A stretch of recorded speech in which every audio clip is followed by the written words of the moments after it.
ராகவ் சாதா இவர் ராஜ்யசபா எம்பி. இவரை தெரியாதவங்க யாருமே இருக்க முடியாது. ஏன்னா இவர் அவ்வளோ பாப்புலர். எப்படி அமெரிக்காவில் நியூயார்க் சிட்டி மம்தானியோ அது மாதிரி இந்தியாவுக்கு ராகவ் சாதா அப்படின்னு சொல்ற அளவுக்கு அவ்வளோ பாப்புலர். காரணம் அவர் கொண்டு வந்த திட்டங்கள், அவர் பேசிய விஷயங்கள். அதாவது ஏர்போர்ட்ல இன்னைக்கு டீ, காஃபி, சமோசா 10 ரூபாய் 20 ரூபாய் கிடைக்குதுன்னா அதுக்கு காரணம் அவர் தான்.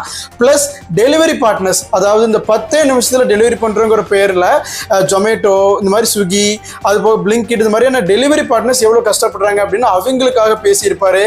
பிளஸ் அது கூடவே பார்த்தீங்க அப்படின்னா long term capital gains tax, இதனால மிடில் கிளாஸ் பீப்புள் எப்படி டபுள் டைம் டாக்ஸ் பண்ணப்படுறாங்க அப்படின்னு அவருடைய ஒரு சிஏ முடிச்சிருக்காரு, சார்ட்டர்ட் அக்கௌண்டன்ட் அப்படிங்கிறதுனால.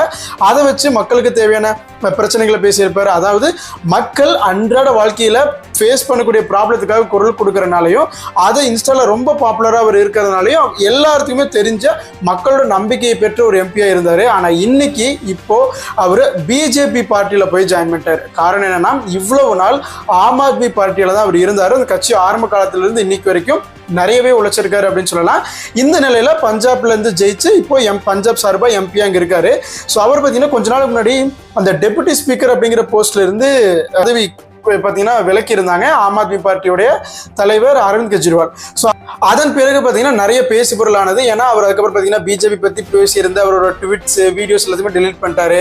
ஸோ இந்த மாதிரி நிறைய விஷயங்கள் சொல்லலாம். பட் இன்னைக்கு இப்போ அஃபிஷியலாக ஏப்ரல் 24, 2026 அன்னைக்கு அஃபிஷியலாக அவர் மட்டும் இல்லாமல் அவர் கூடவே இன்னொரு 6 எம்பியை சேர்த்துட்டு போய் 7 எம்பியா இப்போ பாஜகவில் போய் சேர்ந்துட்டாரு.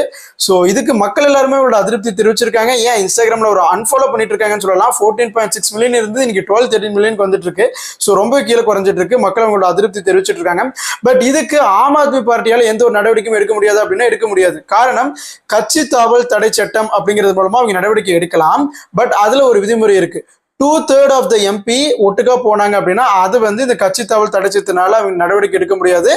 ஏன்னா அந்த கட்சியில இருக்கிறதே 10 எம்பி தான். அதுல 2/3 கிட்டத்தட்ட 6 வருது. அப்போ 7 எம்பி இப்போ இவங்க போயிட்டு பிஜேபியோட சேர்ந்ததுனால இது மெர்ஜர் அப்படிதான் கணக்கிடப்படும். இதை கட்சி தாவல் தடை சட்டத்தின் கீழே நடவடிக்கை எடுக்க முடியாது. இது ராகவ் சாதாவோட ஒரு ராஜதந்திரமான ஒரு செயல், நம்ம கான்ஸ்டிடியூஷன் சட்டத்தில் இருக்கக்கூடிய ஒரு லூப் ஹோல் அப்படின்னு பேசிட்டு இருக்காங்க. பட் மக்கள் மேல இவ்வளவு நம்பிக்கை வச்சு மக்களோட நம்பிக்கையை பெற்ற இப்படி ஒரு எம்பி இன்னைக்கு அவருடைய சைட்ஸை ஸ்விட்ச் பண்ணிருக்கிறத பத்தி நீங்க என்ன நினைக்கிறீங்க?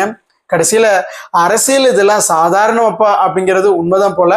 இதை பத்தி நீங்க என்ன நினைக்கிறீங்க அப்படிங்கிறது கமெண்ட்ல சொல்லுங்க. இந்த மாதிரி இவரு ஆம் ஆத்மி பார்ட்டியில இருந்து இப்போ பிஜேபிக்கு போயிருக்கிறது சரியா அப்படிங்கிறதையும் கமெண்ட்ல சொல்லுங்க.